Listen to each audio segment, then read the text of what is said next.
अगली खबर छत्तीसगढ़ के सक्ती से है, जहां राजा धर्मेंद्र सिंह ने राजमहल में 25 जून की घटना को लेकर पहली बार मीडिया के सामने पत्रकार वार्ता में कहा, जब मैं झूठे आरोप में जेल में था और जिस दिन मेरी जमानत होनी थी उसी दिन महल में लूट मारपीट की घटना हुई।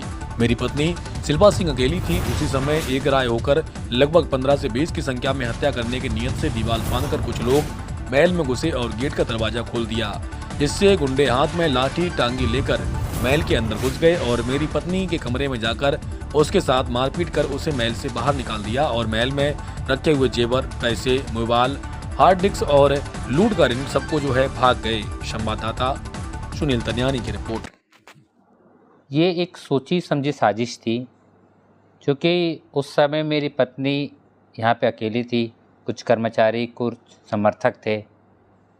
उन लोग सबसे पहले दरवाज़ा तोड़ के ताला तोड़ के जब अंदर घुसे, दीवार फांद के आए थे, फिर गेट का ताला तोड़े, फिर अंदर घुसे। जब मेरी पत्नी ने इनसे विरोध किया तो मेरी पत्नी को पहले मारपीट की लाठी डंडा से, उनके साथ फिर दुर्व्यवहार किया, जाति सूचक गाली दी और उनकी नीयत अंदर कई लोग लूट के से डकैती के अंदर चले गए। तो उनका विरोध जब मेरी पत्नी ने किया तो उनको घसीटते हुए उनको बाहर निकाल दिया गया पूरा।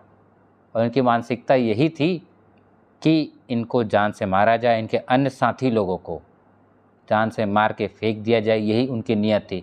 जब उन लोग घुसे तो उनके हाथ में लाठी, डंडा, कुल्हाड़ी, टांगी, तलवार इत्यादि थे, जिसकी जब्ती पुलिस ने पूरा की है उन लोग से, पूरा जो पकड़ाए हैं। तो उनकी इंटेंशन देखी है कि मानसिकता क्या थी, क्या करना चाहते थे।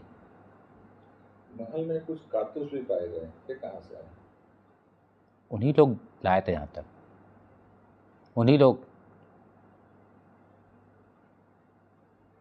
आखिर ऐसी घटना क्यों घटी आपके साथ?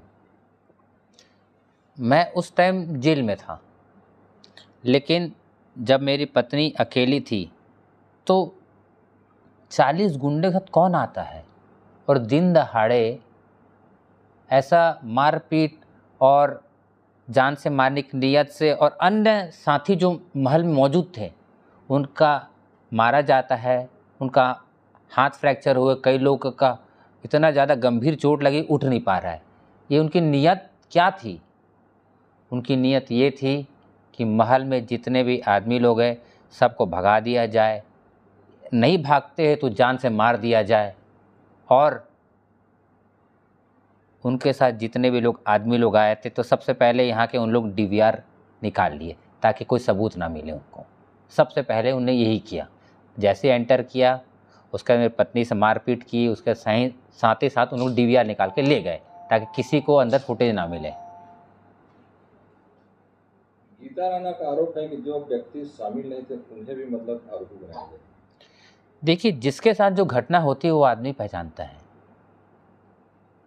जब गीता राणा जी ने खुद बोल रही है कि मैं खुद लेके आया हूँ 40 लोगों को, तो उनकी नीयत सोच लीजिए क्या नीयत होगी उनकी।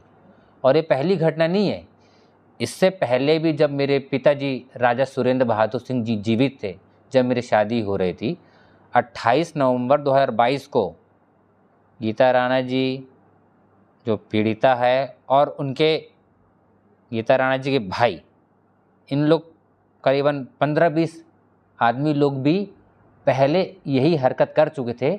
और उस टाइम पे जान से मारने की नियत से लाठी डंडा, और रोहित जी के साथ तो मारपीट गए पंचिंग बैग से। उसकी कंप्लेन हमने दी थी, रोहित जी ने दी थी। मेरे पिताजी स्वयं सुरक्षा की मांग किए थे उस टाइम, उसकी पावती मैं आपको उपलब्ध करा दूंगा मैं। तो ये दूसरी घटना है जानलेवा। और मैं इस घटना से मेरी पत्नी काफ़ी सहम गई है, डर गई है। और ये जो घटना घटी ये कोई सिंपल घटना नहीं है। उनकी मानसिकता थी कि कैसे भी करके यहाँ के लोगों को नस्त नाबूद कर दिया जाए, नहीं भागते तो जान से मार दिया जाए, ये नियत थी।